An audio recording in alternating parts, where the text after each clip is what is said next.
Okay, welcome to the November 2021 meeting of the 1904 World's Fair Society. I'm Mike Truax, as you all know, most of you at least. I understand we have some guests from Bellefontaine Cemetery, and Dan, I want to welcome you all, and I'll harass you all here in a few minutes. This year is the 117th anniversary of the fair, and it's getting near the end of our 35th anniversary year of the 1904 World's Fair Society. Tonight, we're going to see and hear a wonderful presentation about some of the famous people involved with the World's Fair in St. Louis who have found their final resting place in Bellefontaine Cemetery. I want to just ask, besides the guests I just mentioned, but they can include themselves, if there are any other guests or new people here, how about giving us a big wave of your hand, or you can push the little button down at the bottom if you know what's going on with Zoom. And I see Mary and Jerry waving their hand, and there was someone else, raising their hand. That's all good. I want to, welcome. Yeah, I got another new member for us, 2 months in a row. Oh, wow. Way to go, Justin.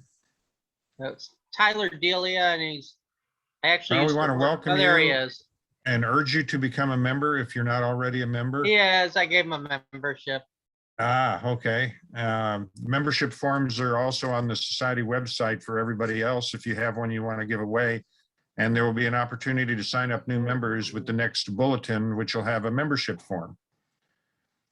So a few announcements. We have continued to post our 2021 virtual meetings on YouTube.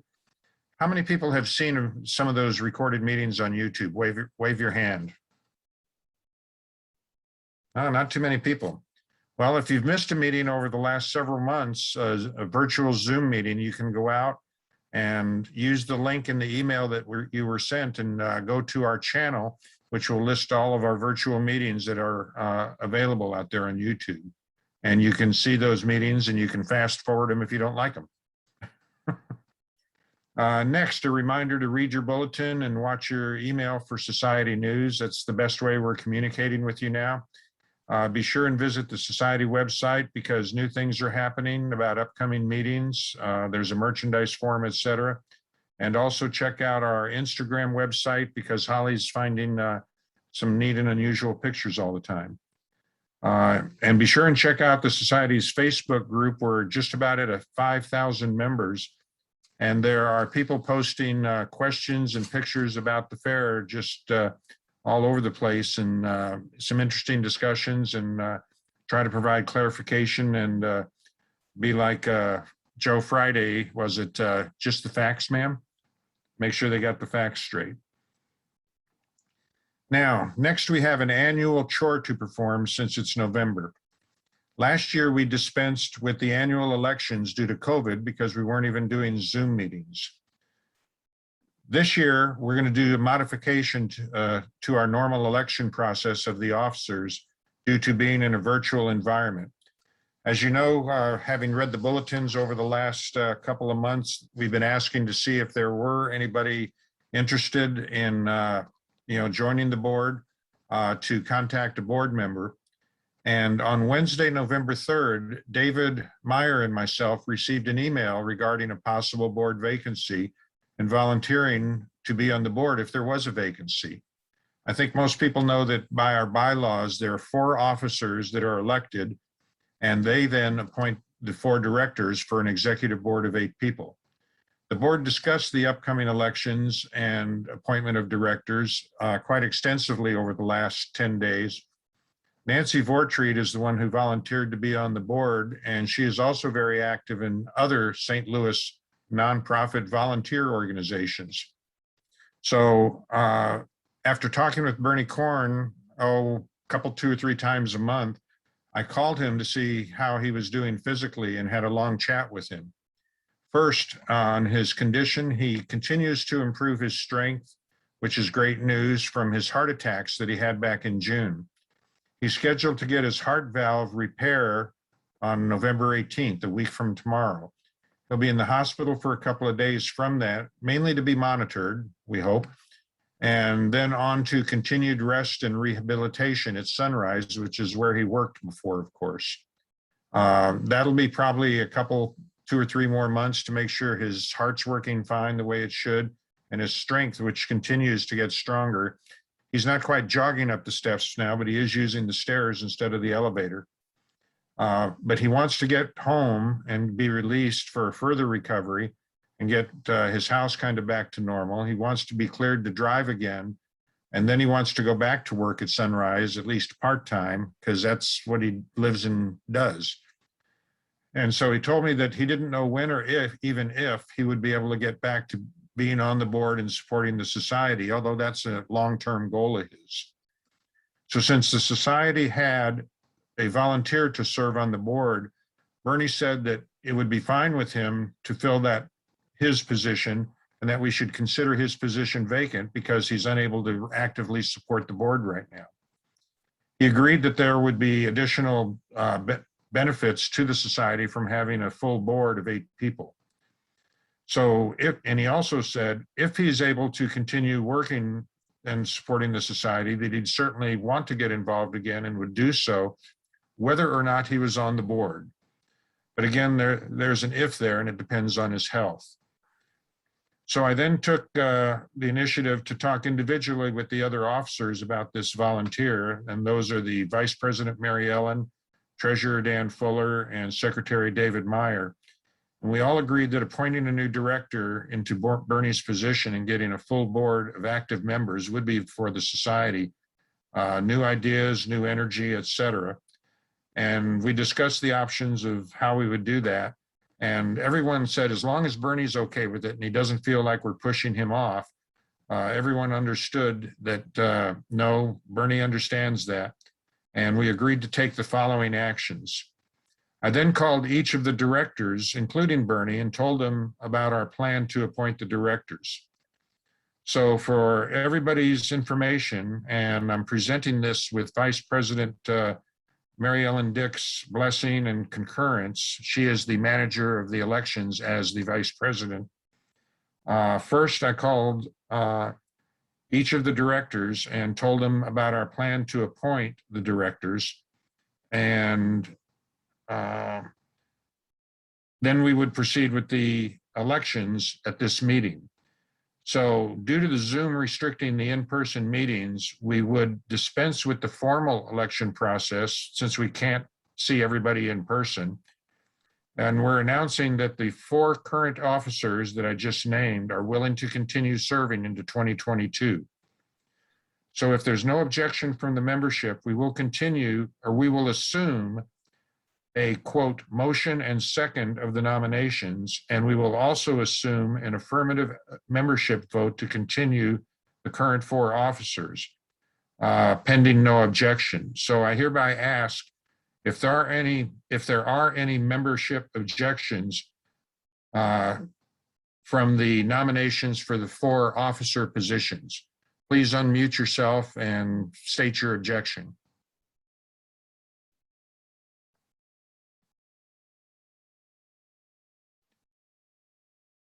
Okay, so since there was no objections, the election of officers is completed and the current officers will continue serving into 2022. Congratulations, officers. Next, regarding the appointment of the directors by the officers, we also talked about that. The officers voted unanimously to appoint the directors as follows. First, 3 current directors are reappointed to their current positions, and that's Linda Daviar as the Director of Exhibits, Doug Stone as the Director of Works, and Holly Childress as the Director of Exploitation. And since Bernie's ability to return is uncertain, and with his understanding, the officers also voted to appoint Nancy Vortreed as the new Director of Concessions and Admissions. So I want to offer congratulations, applause, and everybody wave your hand and act like Kermit the Frog or whatever for a few seconds to congratulate the board for 2022.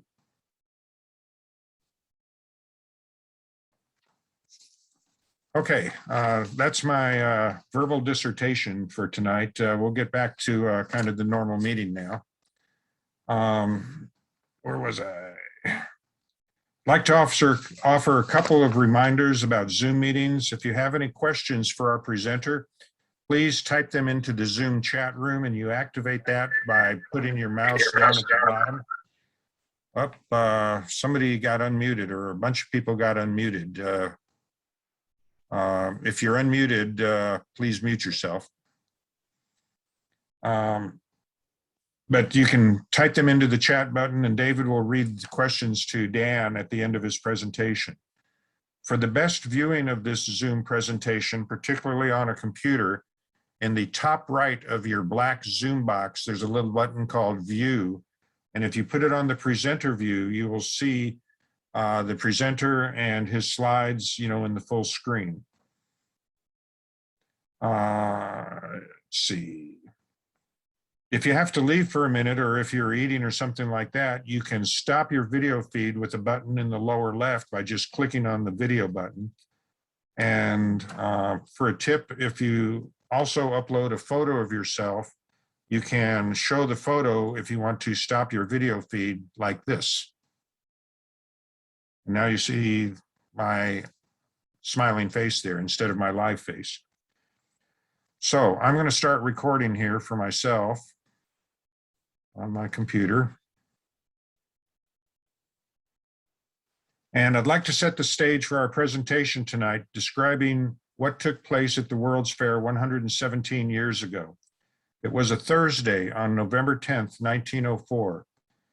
The chill of fall had arrived and the end of the fair was fast approaching. The fair would close in less than 3 quick weeks. The organizers of a benefit for 3 murdered police officers killed 3 weeks ago hoped to have Thomas Baldwin bring his California Aero airship to the benefit and to be held at the Del Mar racetrack and hopefully at least inflate it. But after they had a fight and a disagreement, Baldwin packed up his airship in anger and it was last seen at the aerodrome being sent back home.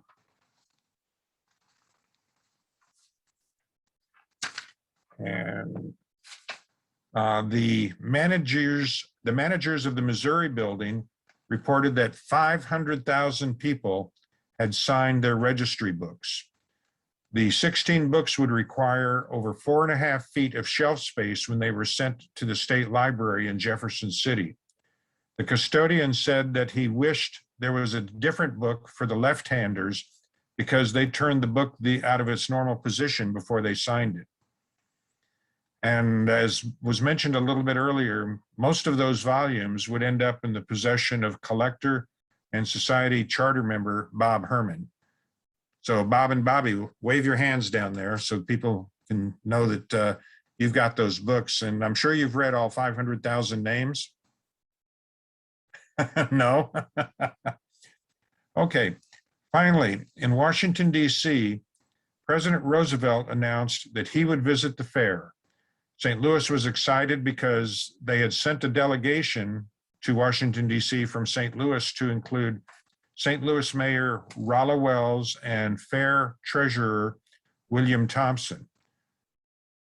They wanted Roosevelt to come to the fair to experience the exposition.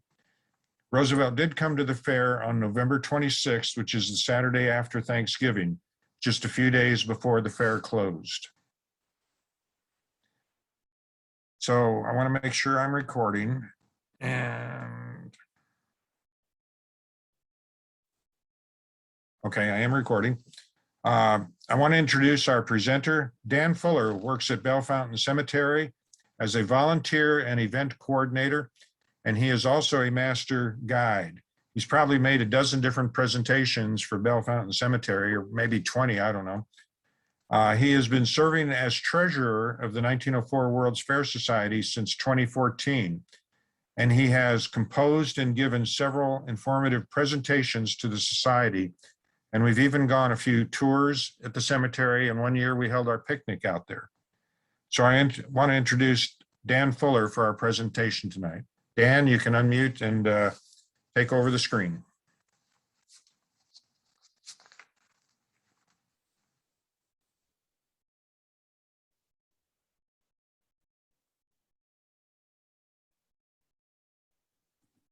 All right, so now at this particular point, you should hear my voice, and hopefully you see a screen of some beautiful fall color at Bellefontaine Cemetery and Arboretum. The presentation tonight will concern just those that are buried with us at the cemetery and have some type of connection to the 1904 World's Fair, also most correctly known as the Louisiana Purchase Exposition. So I'm going to move on, give you a little overview of Bellefontaine Cemetery. We have a little moniker at the cemetery that every stone tells a story, but not every story has a stone.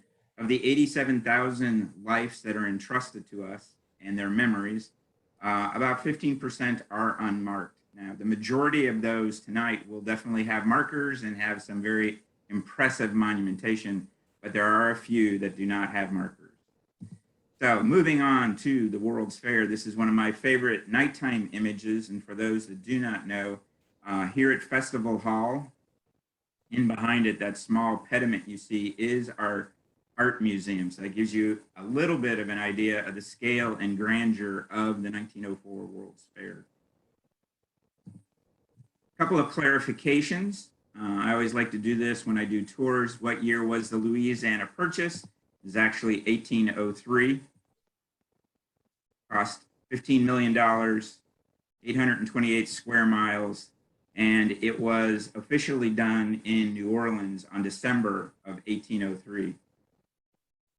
Another big surprise for some people is which city was to host the 1904 Olympics. It was actually supposed to be Chicago, but through some back of hand aspects, the city of St. Louis will secure it.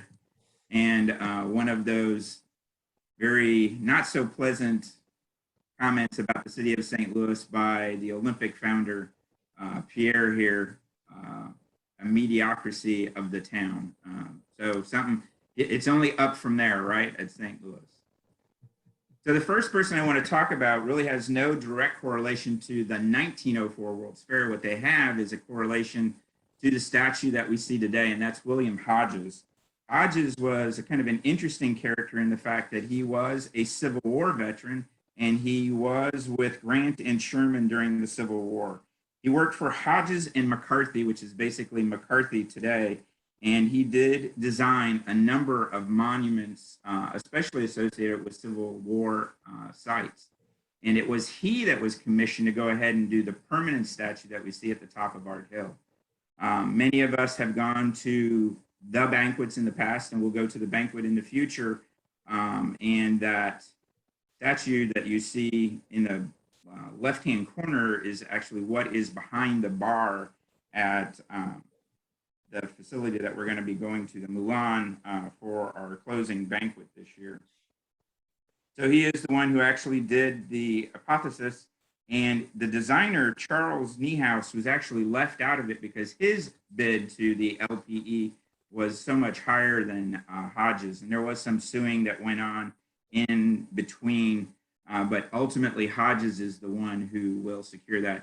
And you can see up in the upper left-hand corner, he has a marker, but it is a relatively modest marker for somebody who left so many images, not just in the city of St. Louis, but throughout the United States. That's something that our own Holly kind of directed me to. Growing Up St. Louis is a very recent book that's come out, and within it was a gentleman named Willard Shelp, who happened to be with us, and wrote about his experience at the 1904 World's Fair when he was a young man. Interestingly enough, Willard lived to be 102 years old, so had a very full life, which included going to the World's Fair. Fitzgibbon is somebody I like to spend a little bit of time with. He's a very interesting character in the fact that he is one of our 10 Medal of Honor recipients at the cemetery, but he's much more known for what he did after his military career, and that is as a photographer. He's known as one of the very first photographers to use a new thing called flash photography. And an example of what he would do in his time is that photograph in the bottom left-hand corner. If you're looking very closely, you'll see a circular smoke ring coming from the cigarette. And that would be CGI for his time period. He basically took a pin and will scratch that smoke ring into the negative. Now, that's not the only thing that's pushing the envelope here. This is a pretty provocative photograph if you stop to think about this is the 1880s, 1890s. Fitzgibbon will become known as a person who will do bachelor art. You and I kind of call that smut today, but he definitely pushed the boundaries with his photography. His connection to the World's Fair, and you can see that he died in 1903, his connection is the fact that his family put much of his work into the World's Fair in photography exhibits and will receive posthumously some awards from the 1904 World's Fair. So you didn't have to be alive to be a part of the World's Fair, apparently. Tony Faust was a restaurateur here in St. Louis. He had the finest restaurant west of the Mississippi, known as Tony Faust's Oyster Bar. And it was only very appropriate that he be connected to the culinary activities going on at the 1904 World's Fair. And specifically what he is most known for is what's known as the Alps at the Pike, which was technically just outside of the World's Fair. Basically, if you kind of line yourself up with the History Museum today, walk out to the Bolivar side, and at 1904, you would have seen the beginning of the Pike and the Tyrolean Alps there. Very impressive restaurant. Here's a photograph of it. You can got to get an idea of scale. There was a person who even commented, "How did you move the Alps to St. Louis?" Go back to that real quick. Amazing what they could do with plaster and glass. Before I leave him, I will make mention, and you'll hear a little bit more about this later. Tony Faust, through marriage, is an in-law to our friend Adolphus Busch, who you'll hear about later.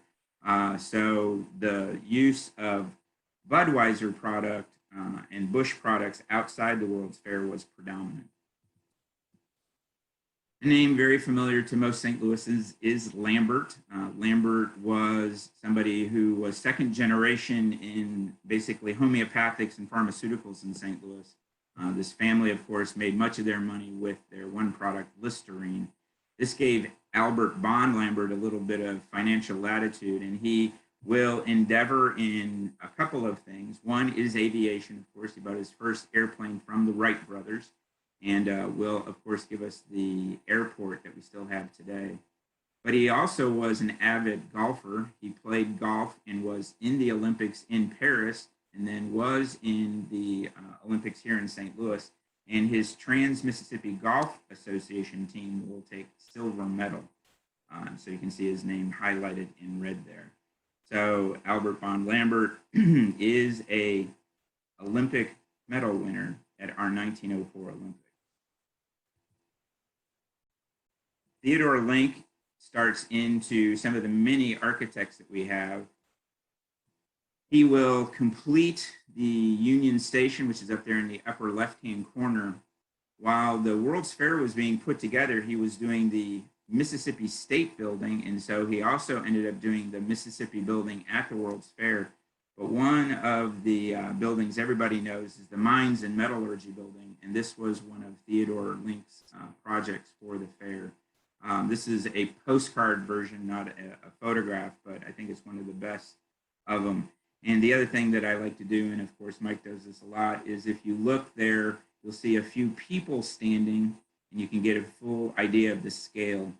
If you ever go to Forest Park, if you look at any of the trees that are growing there right now, those trees are all, for the most part, shorter than the buildings that will be there at the World's Fair. And what the buildings I'm talking about are the major palaces that were at the fair. So that will always give you a very good impression of how tall those buildings were when you walk around Forest Park. Now, Cyrus Blankey is probably the person who is least known for the World's Fair, and yet there is a remnant of what he did still to this day. Cyrus Blankey was the largest coffee and tea wholesaler here in St. Louis, and so of course he is associated with the fair as providing some of those beverages. So this is a Blankey building, and to me, and anybody who's maybe gone to New Orleans, it looks very much like Café du Monde. But if I pull this back, one of the things I want to point out is in that Blankey's teapot down at the bottom, you can see an image of Grant's cabin. And Blankey is the one who saved Grant's cabin and had it moved to the World's Fairgrounds. Later on, he will sell that cabin to Adolphus Busch, who then removed it back to a place near where it started out originally. The other image that I like to show is that postcard up in the upper left-hand corner. This was a thought to have at the World's Fair. It's called the aerial globe. It was supposed to kind of rival the Eiffel Tower from the Paris Exposition. But as everybody, at least associated with the World's Fair Society, will know, that this was one of the projects that was never completely realized. And so, of course, we have Festival Hall, which becomes the center part, not the aerial globe. There's another view again of that Blankey spot to get your coffee and tea and beverages. George Kessler is the landscape architect for the 1904 World's Fair. The city of St. Louis was up in arms at the idea of destroying Forest Park to make way for the 1904 World's Fair. And part of the agreement with the city of St. Louis is that the fairgrounds would be returned to their precious Forest Park. So George Kessler was charged not just with creating the landscape aspect of the Louisiana Purchase Exposition, but also its return to normalcy. And for that, he is the person who will provide the second gift given from the Louisiana Purchase Exposition, and that is the World's Fair Pavilion on top of the hill today that is still there. Kessler is really known more in Kansas City than he is in St. Louis. There's a Kessler Society. You can see that down at the bottom. If you've ever been to Kansas City and seen the wonderful plazas and parkways and fountains, those are predominantly designed by George Kessler. Here's a photograph as the fair is being put to what it will look like during the fair itself. So you can just imagine the monumental aspect of all of those tree plantings that will take place. And here is our friend, Mr. Kessler. He's right there. He's the second gentleman on the left-hand side. Kessler is buried at Bellefontaine Cemetery. I would guess that probably the majority of the Kessler Society in Kansas City do not realize that. I've been trying to reach out to them through COVID to see if we couldn't maybe do some kind of a joint program with the Kessler Society and the 1904 World's Fair Society. The proper pronunciation on this name is Jenner. August was one of the many businessmen in St. Louis, which will act in more of a support system to the 1904 World's Fair. He is going to provide something very important, and that is power. This is one of those buildings that was technically built for the World's Fair, which is still with us today. This is at the riverfront. It's just going to be a little bit north of Laclede's Landing. And if you do a little close-up on it, what you'll see is this is the Union Light and Power Company building. Now, some of, not all, but some of the electricity for the World's Fair was provided with dynamos that were on the World's Fair property, but the balance of it was all provided here at this particular station and powered in. So whenever you see our lighting later in a couple of slides of all the wonderful lighting that was done at night, much of that power was actually provided for by this power plant. The inner workings of this power plant have not been used for probably 100 years. There's very small amount of anything connected to production of electricity going out of this plant anymore, but the building is still with it, are still with us. And so if you ever go down to the riverfront, like I said, just look a little bit to the north, you'll see this building still standing. Oh, and again, Jenner's connection here is this is his company, which they invested quite a bit of infrastructure in being able to support the World's Fair and their power needs. If you've ever taken a tour with me, one of my favorite introductions to this man is if there was ever a Renaissance man in St. Louis history, it would be David R. Francis. Mayor of St. Louis, governor of Missouri, ambassador to Tsarist Russia during the Bolshevik Revolution, secretary of the Interior under President Cleveland, and most important to all of us, president of the Louisiana Purchase Exposition. The monument you see in the bottom left-hand corner is what's known as a Perpetual Mourner. And that statue was really put in place more for Jane, who is David's wife, who preceded him in death. But it is most associated with David. And it's probably one of the top 3 things that is imaged at the cemetery. Not very unfamiliar. If you're driving through, people will find roses kind of put there, the hands are put together.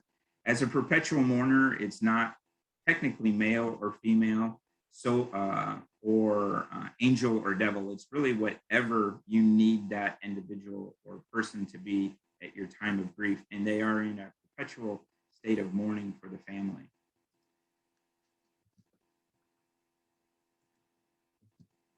So here's David R. Francis on opening day, April 30th, 1904 at the Louisiana Purchase Monument. And this next photograph is, of course, him keying the president, asking for permission to begin the fair.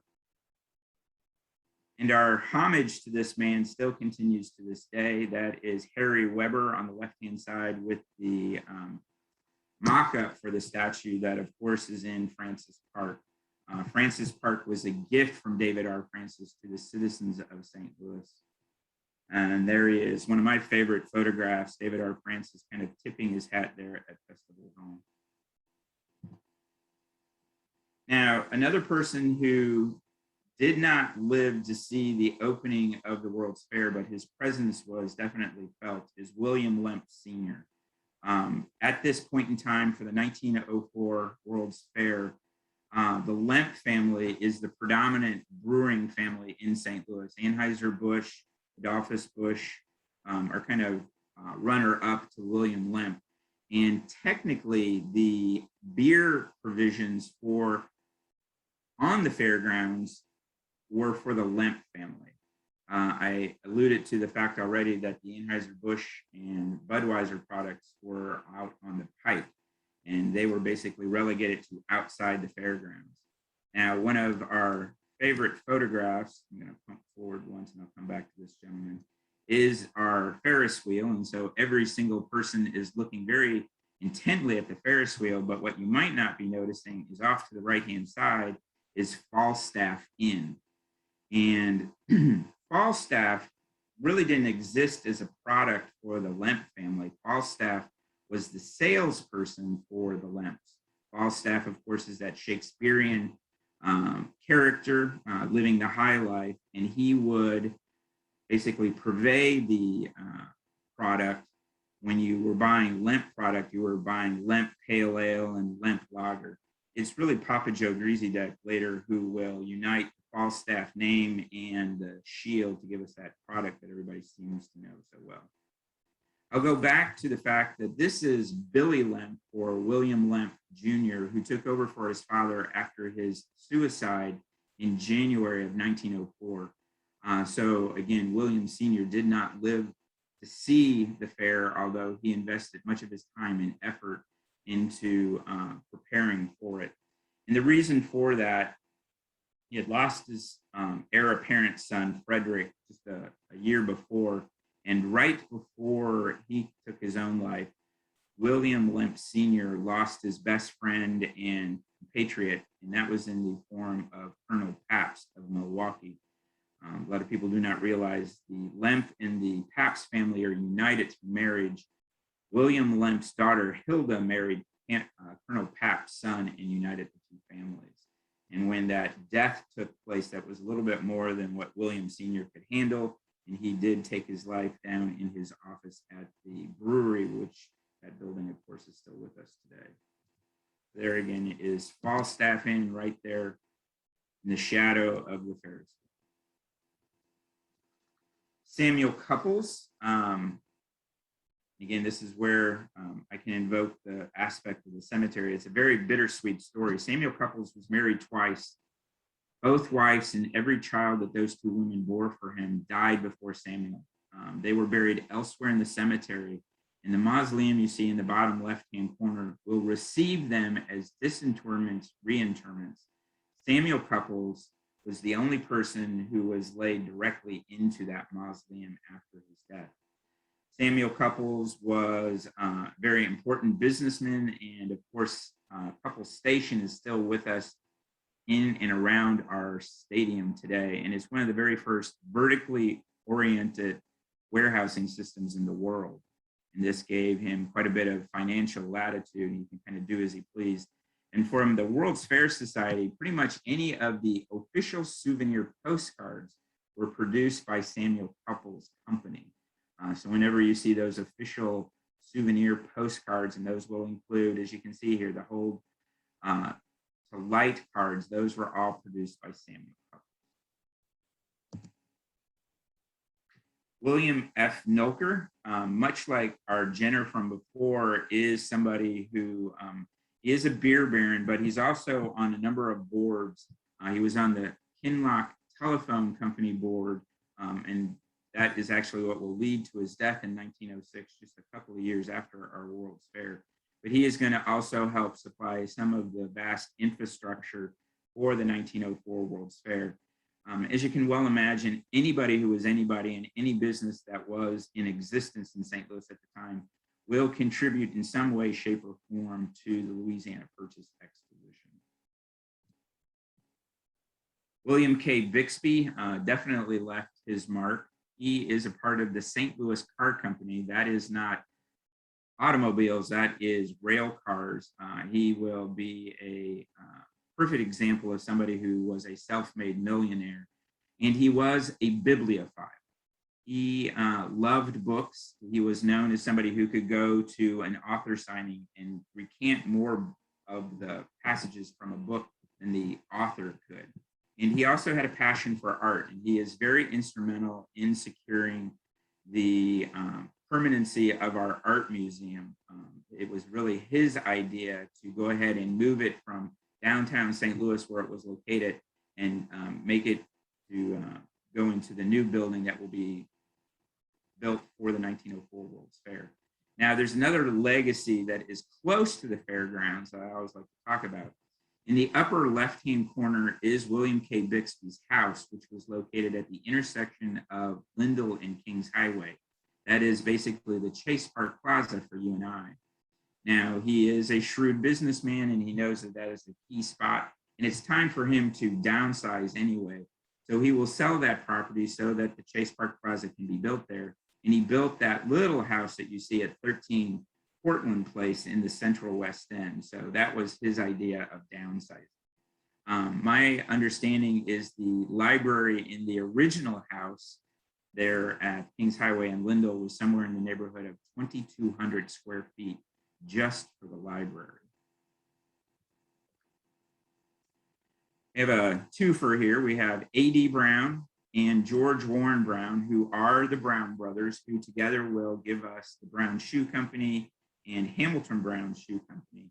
And their connection, of course, to the World's Fair is giving some of that infrastructure, but also for George Warren Brown, I have to find a specific, the company put a model shoe plant at the fair, and it won Brown a grand prize at the fair. This is also at the point in time that they had just secured their Buster Brown logo, and they will use the 1904 World's Fair to kind of make its debut. They had secured that from another entity. It was basically a very popular comic strip at the time, and they will secure that from the original artist. And as I said, debut it as what will be a new children's line logo at the 1904 World's Fair. George Warren Brown's name may sound familiar too. It also adorns the School of Social Work at Washington University. All right, now we have to get to what I would consider to be the most important person of the board of the LPE, and that is somebody that Mike did kind of introduce in his introduction, and that's William H. Thompson. This is the secretary of the Louisiana Purchase Exposition. And to kind of give you an idea of his sheer importance, this is the basically setting of the first stake at the 1904 World's Fair construction. So we have David R. Francis looking on, along with Isaac Taylor, who you'll hear about. But Thompson is going to get a whack on that stake because he is so important. And this is one of the things I want to very highly express. David R. Francis was definitely the juggernaut of the LPE. He definitely pushed it and pushed the boundaries, but there was always William H. Thompson back there to kind of hold and restrain him. And our World's Fair is the only one that made money. And I think Thompson gets a little bit of credit for that. From the monies that were made, we received 3 gifts. We already talked about the permanent statue of St. Louis, the World's Fair Pavilion, and we'll talk about the last gift here in just a little bit. All right, sadness comes to the fair. So what you're seeing is an individual, pop back, in the form of Frances Reed Jones, who, as many St. Louisans, thought she was going to go and enjoy an afternoon at the World's Fair. And specifically, she was on her way to the Boer War exhibit, and she was in her own carriage. As she was approaching, she will lose control of her carriage and she will die on the fairgrounds. So what you're seeing next is her certificate of death. And I'll point out to you that she died from shock because of the accident that took place. And what you're also seeing up above is, as far as where she was at the Boer War Hospital on the World's Fair grounds.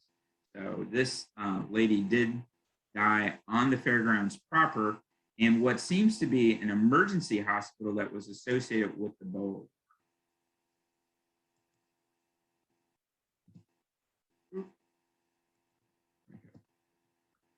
All right, again, someone that Mike mentioned, this was our mayor during the Louisiana Purchase Exposition. Rollo Wells, his family was very connected to even the earlier aspects of St. Louis. Erastus Wells, his father, is the namesake for Wellston in North St. Louis. Rollo was our mayor. He, of course, greeted many people. And one of the things that was so important for him was to make sure that St. Louis had a very good impression that it was leaving on people. And one of the things that he had to help clean up was our water. Prior to the 1904 World's Fair, St. Louis water was known as too thin to plow and too thick to drink. If you took World's Fair or St. Louis water, pulled it out of the tap and put it up on the sill, let it sit for a little while, you'd get about a ½ inch of sediment in this murky water. And of course, all of us know and appreciate the fact that a central figure to the Louisiana Purchase Exposition was its wonderful fountains. And just imagine if when they flipped the switch, chocolate milk came out of those fountains. So it was Rollo Wells who put all of the efforts together to go ahead and clean up St. Louis water.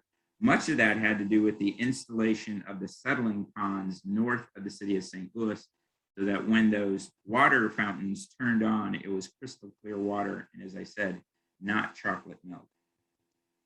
One of my favorite photographs, and people have seen this one before. We have a number of people we know here. We have David R. Francis here next to Florence Haywood, who you'll hear about later. And then here is Rollo Wells. And this is on the steps of Brookings Hall. And then here's a nice close-up of one of those fountains. And again, just imagine what it would look like if it was murky water flowing instead of that crystal clear. Orthwine is another name known throughout the city of St. Louis. Pretty much everybody realizes that this is part of the extended family of the Anheuser-Busch family. In this time period, what you're seeing from Albert von Lambert and now William Orthwine is many of those individuals taking part in what will become the 1904 Olympics are parts of athletic clubs and social organizations that have access to the ability to play golf and things of that nature. It's a very different athletic endeavor in our Olympics today, but William Orthwine will receive 2 medals in the 1904 Olympics.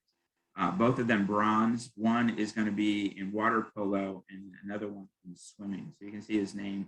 And both of these were team events at that particular point in time. Now, Alfred Shapley, Shapley Hardware, that's one of those things you can collect quite a bit of. You can find some. He was uniquely prepared for and a perfect fit for what he will help with the 1904 World's Fair. Now, this is on the fair side, not on the Olympic side. He will be in charge of all of the athletic endeavors going on at the World's Fair. So these are going to be all of those events not associated with the formalized Olympics, which will, of course, take place in the late summer. So these are going to be the things that are done at the lake facility. These are going to be also where we will see that some of the anthropological exhibits will have athletic endeavors going on, and there'll be even a comparison in some instances to some of the Olympics that are going on. But those athletic activities are all a part of the athletic component of the World's Fair. And Alfred was the person who was in charge of that. And he was perfect for the aspect, because if you've kind of noticed, many of the other people that I've showed you, Nolker, the Lemps, they all have kind of a robust stature about him. But here we have Alfred, who is very slim and kind of physiqued out. And that's because every day he would get up and had his own personal gym and worked out. It was, you know, kind of the exception to the rule in this particular point in time. Guido Pantalone was an engineer for Westinghouse. And this is where there's an interesting dichotomy going on at the World's Fair. In this time frame, everybody seems to know about Edison, and just about every light bulb that was used at the 1904 World's Fair was an Edison bulb. But as far as the power and supply, it was all done by Westinghouse. And Guido Pantalone was an engineer that was challenged to figure out something that had never been done before. We, have talked before about the fact that electricity did exist before the 1904 1904 World's Fair, but the magnitude and the amount of electricity had never been seen before. And Guido also figured out how to put electricity in the water. So when you see all of those lit cascades and you see that water and electricity kind of intermix, that's all Guido Pantalone. And at the genesis and the basis of this is the fact that Edison, of course, believed in direct current, and Westinghouse was producing alternating current. And with that alternating current, mixing water and electricity is a possibility. With direct current, it really is not.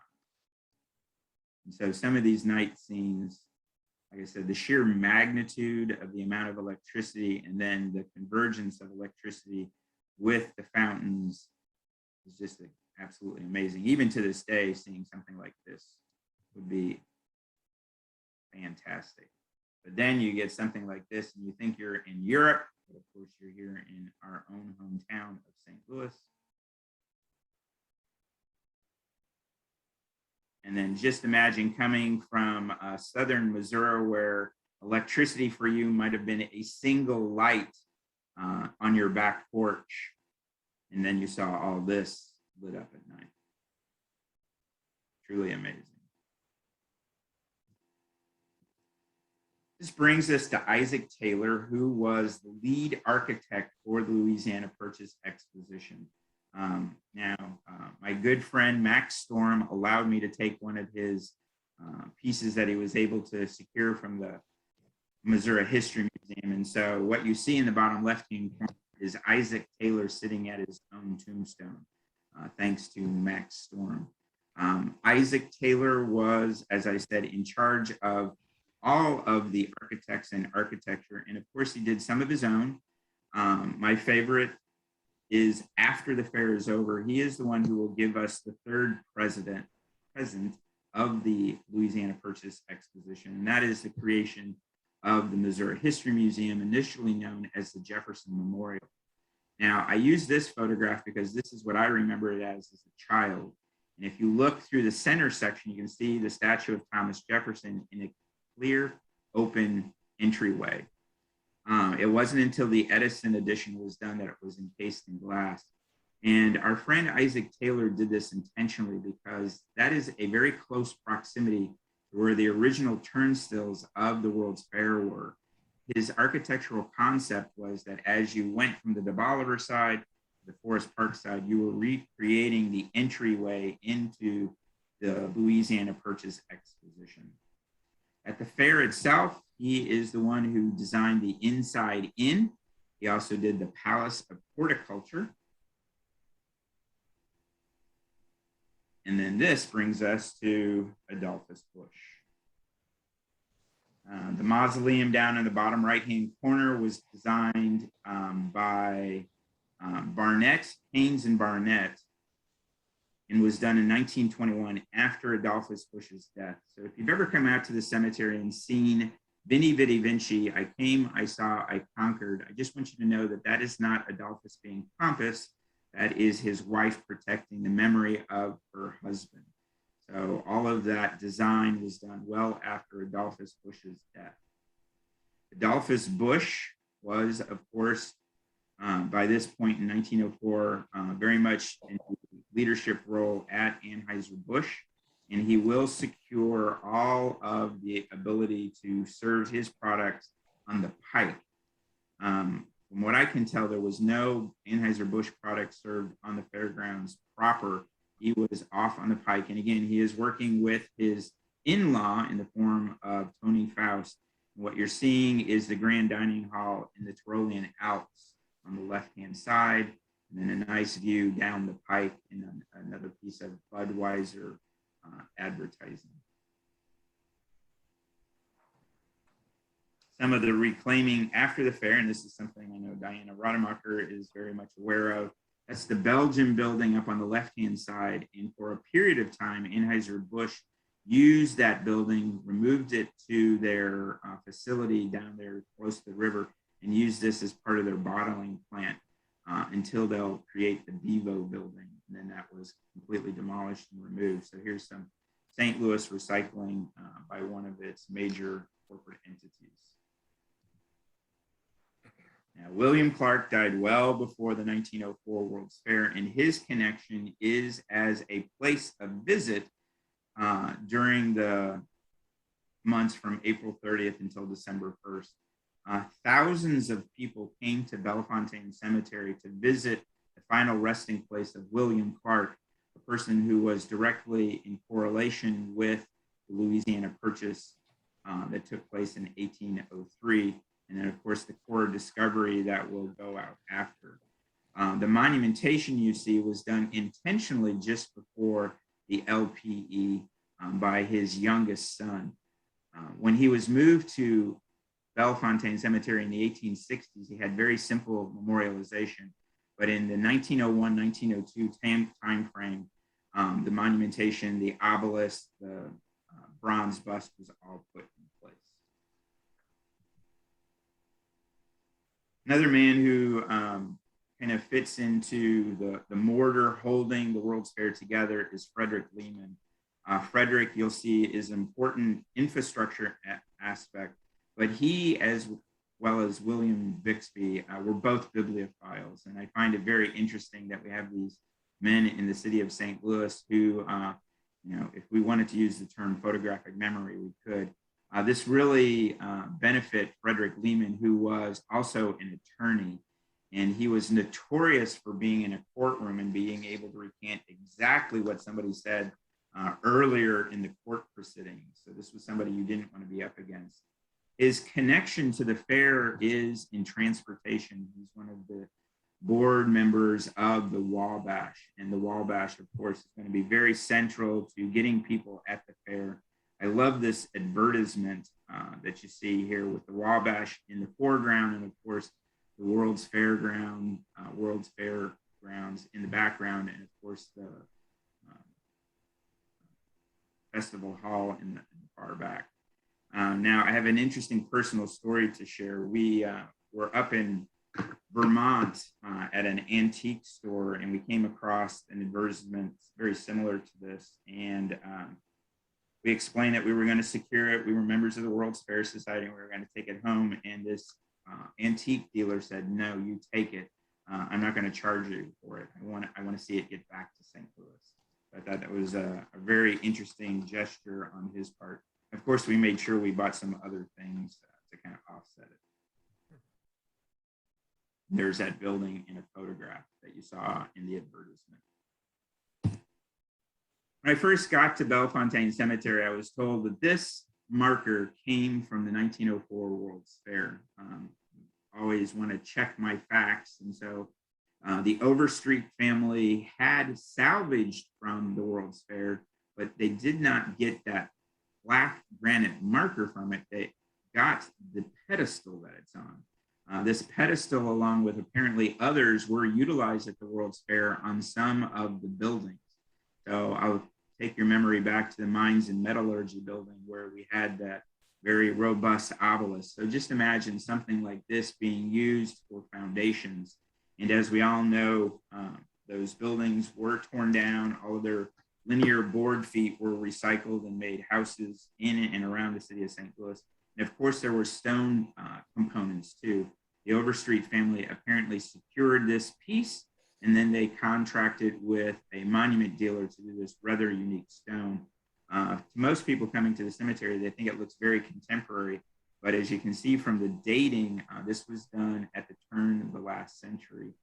Was in place when stone was used for the final resting place of the Overstreet family. Told you we'd get to Florence. This is the woman in the photograph we saw before with Rolla Wells. And Florence was she was the woman who just wouldn't say no. She basically wanted to make herself very much a part of the Louisiana Purchase Exposition. And she petitioned our friend David R. Francis repeatedly, and he did relent. And I'm sure he's very happy about it. She had been on a number of magazines and was a part of a particular magazine that it was known as the Spectator or Spectator. And she was stationed in England for a long period of time, and she made quite a few connections. And so she was familiar and was known by King Edward VII, and was able to negotiate with him to have Queen Victoria's Jubilee jewels as a part of an exhibit at the 1904 World's Fair. This is something that has never left that country since that time frame, and it was amazed to be relinquished at that particular point to come to America. She also had inroads in with the Vatican, and the two men who were standing to the right of her in that photograph at the steps of Washington University are part of the Vatican group, which also brought some of the Vatican treasures to the 1904 World's Fair. And that was all thanks to Florence Hayward. Louis Sparing is another one of the architects who will help with the fairgrounds. And he is truly the only, what would be considered at that point in time, classically educated architects, meaning that he was and did study in Europe, and he was very much aware of the trending styles of the time. And so when you look at the World's Fair, you see people like Isaac Taylor and Theodore Link doing the buildings. Louis Sparing is the one who's doing many of the connections, the bridges, the two arms of Festival Hall that reach out on both sides are Louis Sparing's handiwork. Now, Louis Sparing, if you were looking at his death date, did die young, and he was working on a project at the time of his death, and many of you have probably been in that project. That project is known as Sheldon Hall. That is the Sheldon Music Hall that's right next to the Fox Theater. This is a wonderful book. If you're always looking for additional reading, this is one of my favorite books concerning kind of an insight into at least the design component of the World's Fair and the pressures that were going on. And as many of us in the World's Fair Society know, what was to be and what actually did happen are two very different things.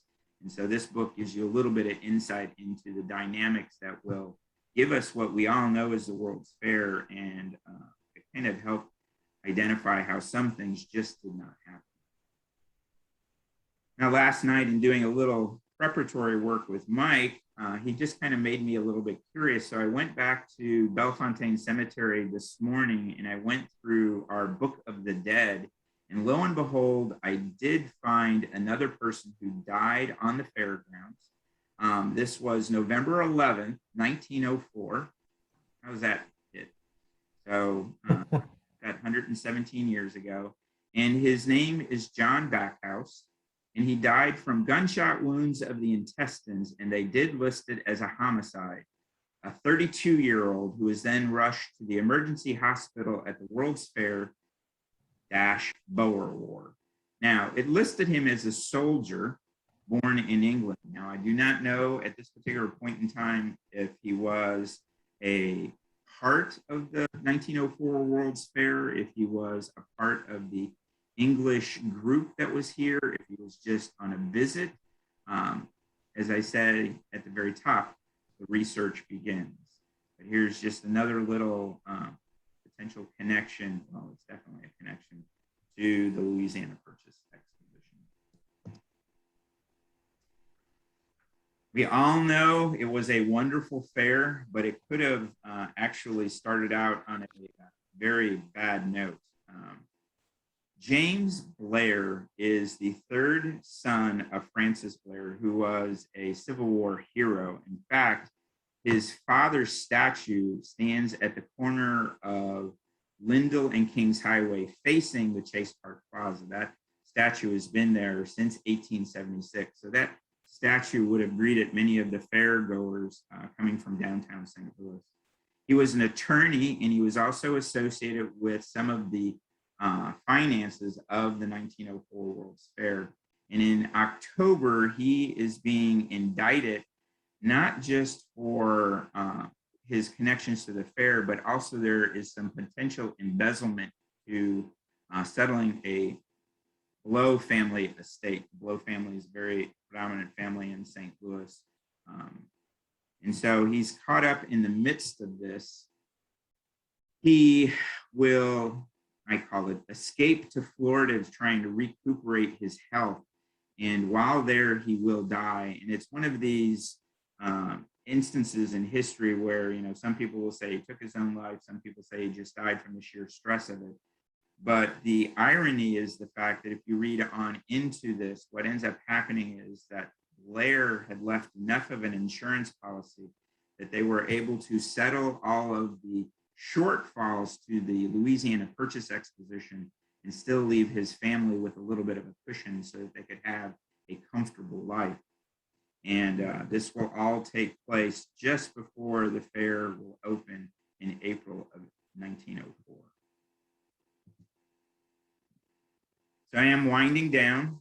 Appreciate your guys' attention through all of this. And I had to go ahead and throw a few photographs fresh from the cemetery and the wonderful fall color that's going on. So this is my hope and enticement to get you out and take a look. We're still not peaked out. In fact, the ginkgos haven't started kicking over yet. So the maple trees are definitely putting on a show, but I think there's still more show to go as we get a little bit more into fall. So moving forward at the cemetery, we've been very busy. The cemetery has definitely been an alternative for people to go to as far as from like a park situation. So we were able to finish out our new white line right prior to the beginning of the whole COVID incident. And those arrows that you see in the bottom of that point to a particular interpretation that corresponds to a booklet that we produce. So you can come in and kind of do your own tour following the white line, which is a 3.7 mile trek through our better than 14 miles of roadway. Now we are part of the North City corridor, and we feel very strongly being fully integrated with our neighborhood. And we have identified that infant mortality in North St. Louis is much worse than the balance of the city. So for the past 5 years through our Friends organization, we have donated a grave and marker to families who have lost a child under 2. Our first rendition of this was Garden of Angels. That filled, and now we have created Angels Rest. And so that's the drawing that you're seeing there on the right. Garden of Angels held 200. This will hold 500, and we hope we'll be able to service our community for the next 10 years. And then if you come into the cemetery right now, this is our main door office, and to the right side is a lending library box, and that's where you can find those self-guided tour booklets, and we also have a booklet which corresponds to the on the ballot exhibit going on currently at the Missouri History Museum. Of the 30 women who are on exhibit in that display, there are 14 of them with us at Bellefontaine Cemetery. And then my last image is who I was able to steal a few photographs from, just to give you some different views of the cemetery, and then who I got the rest of my photographs from. And I do want to give a verbal shout out to what I counted up to be 12 of the Bellefontaine volunteers who are listening in tonight. We could not do what we do at the cemetery if it was not for our volunteer force, greeters, guides, and gardeners. We appreciate them all. And like I said, I could not do what I do if it wasn't for all of their help. So I think David's been kind of keeping track. I saw a couple of questions come up, but I'm gonna pop this out of stop share. Definitely turn this over to the gallery view so we can see folks and see what David might have as far as questions. All right, you want to start at the top? And I don't know, Dan, that this is necessarily aimed at you as at anybody. We have a question from Mike. Doesn't the Union Power facility downtown provide heat through a steam loop for many older downtown buildings? And I can certainly say, yes, there's a steam loop. I don't know that it's powered out of the Union Power facility any longer. My understanding is they shut that down about a half a dozen years ago. Yeah, I believe that's correct. Okay, thank you. Oh, by the way, Dan, I have a couple visitors that stopped by. I went off camera for a minute. They're behind me, been listening very attentively. Oh, yeah. So that is Rolla Wells standing, and our friend Isaac Taylor still in a seated position. His legs have got to be getting tired from that. Either that or his posterior. Yeah. We have a question from Yvonne. This is, I guess, a cemetery-oriented question where she was at the cemetery recently and noticed that at David R. Francis Monument, there were quarters in the statue's hands. Right. So this is a direct correspondence to the military cemeteries, where the monetary amount is directly proportionate to how well you knew the individual. When we morph this into the more private cemeteries like us, that change usually has some kind of connection in some way, shape, or form. So example, William Clark, we found a disproportionate amount of nickels because Jefferson's on the nickel. Yeah. If you ever make your way over to Calvary, where Dred Scott is, you'll find pennies. Abraham Lincoln is on the penny. And, you know, much like the Jewish aspect or tradition of leaving a stone, people are basically saying, I was there, I have paid my respect. And when they see one person leaving change, what do we all have in our pocket for change? We have about a half a dozen people who get change left. William Clark is definitely at the top of it. William Burroughs would be another one who receives a lot. Sadie Waters, I know David R. Francis has been starting to get some. And then at the Halloween time period, unfortunately, because of all of the associated haunting aspect, the Lemp family, you'll find change on the columns of the Lemp mausoleum. Great. From Craig, we have an observation that Samuel Couples, we're obviously going through this chronologically as you presented. Right. Samuel Couples married sisters, as was Right. common in the area, and yes, that certainly was. And then he just notes that his home is extant and is a museum on the SLU Frost campus. Yeah. And we're doing additional research. I always knew that he adopted a niece. So again, trying to keep things kind of in the family. And the niece is the one who will inherit the bulk of his estate. And one of her children, and I forget the name at this particular point, has he's passed at this point, but he has a contemporary art museum that he gave to the state of California. And so we'll be doing some more research on that. The individual who created that contemporary art museum is now buried with us But it's just, again, more legacy of St. Louis through Samuel Couples going all the way to the West Coast. We have another question. I'm not sure if it was a misread or not. Why does Rolla Wells' tombstone say 1856 to 1844? I'm guessing. Yeah, I've got to go take a look at it. Was it the tombstone that said that, or was it my typing? I might have had a. Unfortunately, it's from Dennis Kempen, so he's going to have to add to the chat since he can't talk. Okay. Well, and I can just take a look at it. I mean, that definitely sounds like more of a typo on my part. A couple more observations. So here's a question from Nancy Vortrida, who's intrigued by the different architecture of the monuments and the sizes and the shapes. And she's wondering, what is the oldest dated monument and whose monument? All right, so this becomes one of those, and the volunteers get very tired of me saying this. It depends on how you phrase the question. Because this Bellefontaine Cemetery, the oldest monument there, is dated for April 27th, 1850. But were built upon the Hempstead Farm, which had a family burying lot. And so there are some 1818 time period direct burials. But because of our first 6,000 burials, about 3,500 were disinterments from other cemeteries in the city of St. Louis, you can find late 1700s on the markers. Just know that those people were brought to the cemetery later, after that 1849 time period. So, 17, I'd say 87 or 88 is the oldest one that we know. But that one was moved from another cemetery to us. Denny's clarifying it was on the tombstone.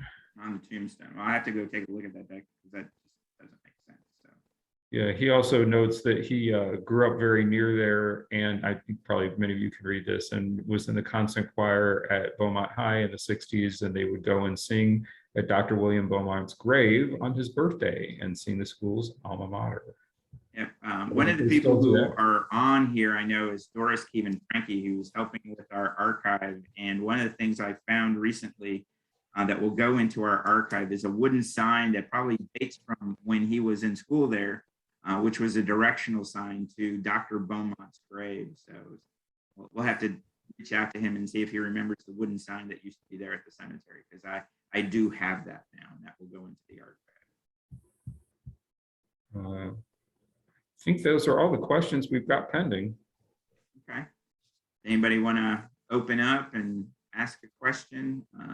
Yeah, if you want to unmute yourself, if you want to ask a question, have at it. We'll go to general conversation in another 5 minutes or so, but if you do have questions, you can unmute and go ahead.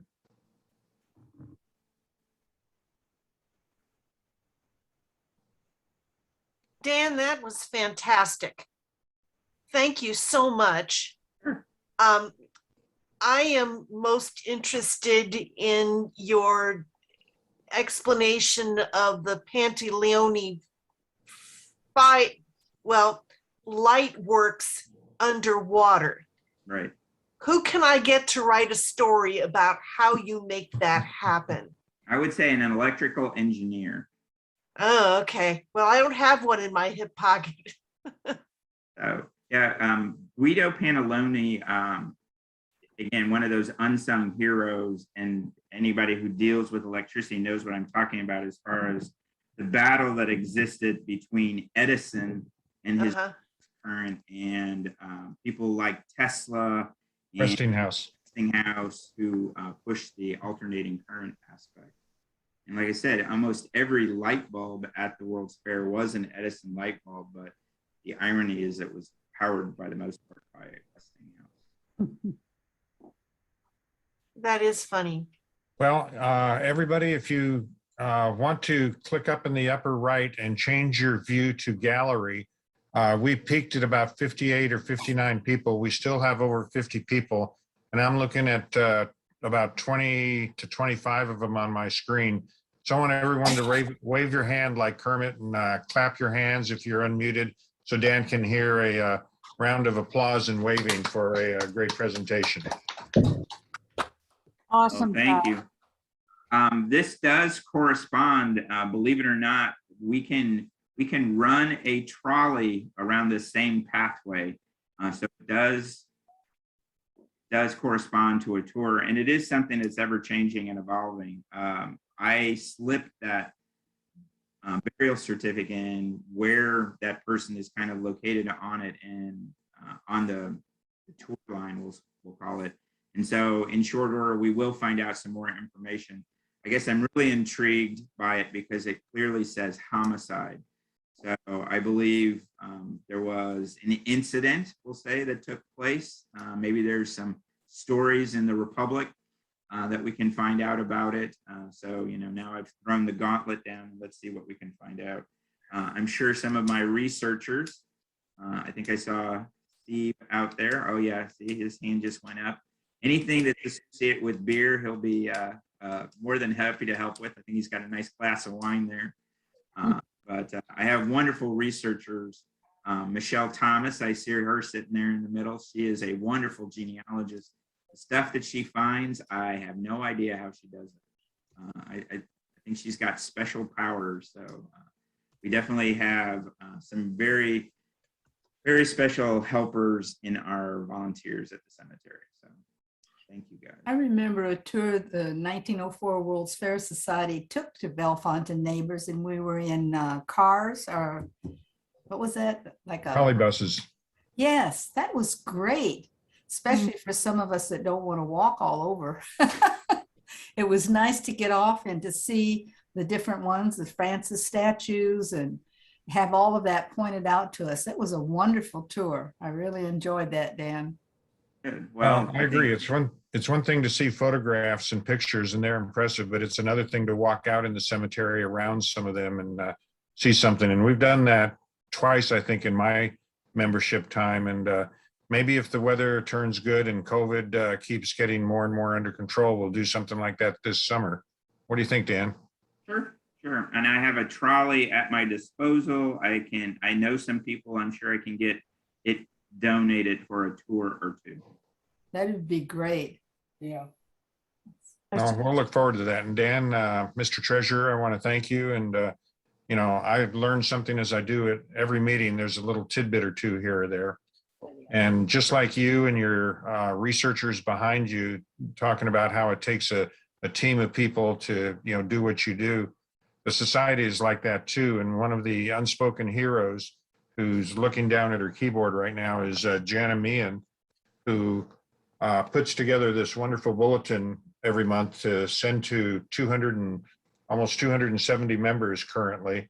And she is constantly on the lookout for people to write new articles and stuff. So if you find something that you'd like to write about or research a little bit, ask the question, and Dan or I or someone else can tell you a place where you might be able to find out a little bit more about it. And it doesn't have to be more than a couple of paragraphs, particularly if you have a picture or something to go with it, an unusual picture that just strikes you as, wow, I've never seen that before. We're looking for some holy grail pictures, like how about a picture of the inside of one of the Ferris wheel cars? Never seen that with the chairs and stuff. That's one of them that's out there. And I also want to mention in the bulletin you just got this week and in last month's bulletin, everyone should have gotten one of these, the invitation to come to the banquet. It's got a map on how to get there in the front and a picture of the building and where parking is on the back. We had 2 banquets in a row back in 2018 and 19 there, and looking forward to having another one and seeing a big crowd. So I think things are getting better. It's a nice large room with elbow room.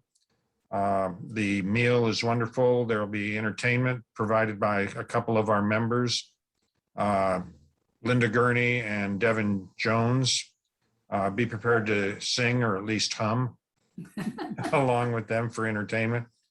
And we'll probably have some pictures of our meetings or non-meetings over the last year or two. But I want to thank Jana and Echo on her, come up with some ideas. She's done a great job this past year getting some new writers to write for us, from the musical articles to the Ferris wheel articles to just occasional things that pop up, like I'd love to hear a little article about how the Hermans got interested in the World's Fair. You I just would- happen to be on my screen. we, we, we've enjoyed this so much. When you're out in the country and don't get to see all you wonderful World's Fair people, it really helps us to see you all there. And this was an excellent program. We really enjoyed it. Well, as we're wrapping up here at almost 8:30, I first want to congratulate the board members and a big welcome again to Nancy Vortreed, who is coming on the board starting January 1st and will be attending our board meetings and stuff. Assuming we get through the banquet in good shape and I get the things done that need to be done between now and then, It's good. coordinate by email. I don't think the board will be having a meeting in December. We normally don't. But we'll proceed on to January. And speaking of which, here's another reminder. This is the third one about upcoming meetings and events. December 5th, which is a Sunday afternoon at 1 o'clock at Moulin Events, which is on Choteau Avenue near Ameren. Dinner will be served around 2, so you don't need to get there early unless you want to get there just a little bit early and save your seat and stand around. But we will have a cashless bar that accepts credit cards, so you can get yourself a drink if you want to wait. The dining room. A invitation has been sent out, and I talked about the entertainment. There'll be attendance prizes, surprises, and a gift for everyone. And there will be at least one good surprise for people. The January 2022 meeting is scheduled to be an in-person meeting for Tuesday, January 11th at 11 o'clock at the Missouri History Museum. Now, I know for people that are working, and that's a fair percentage of you, you won't be able to make that, but we will tape it, and we'll be screening a video that came out a little while ago by Alex Matheson about the World's Fair. And we're also planning to hear from Adam Kloppe of the History Museum about the plans for the upcoming renovation of the World's Fair exhibit at the History Museum. The latest word that I've heard from him is that they won't be taking the current exhibit down anytime during 2022. So you've got a whole year to go see what's there again, but they are developing the plans for 2023 to take that down and put up a whole bunch of new exhibits, which I'm told in the latest email from him will continue to include the masterworks to the floral clock that the society owns. In February, I'm hoping for a return visit for Armin Sager. I don't have a cutout of him. However, was contacted, and he said that he will once again tell us about his visits to the World's Fair when he was a mere 12 years old. So I'm hoping we can have that as an in-person meeting because it's always very effective to hear it firsthand.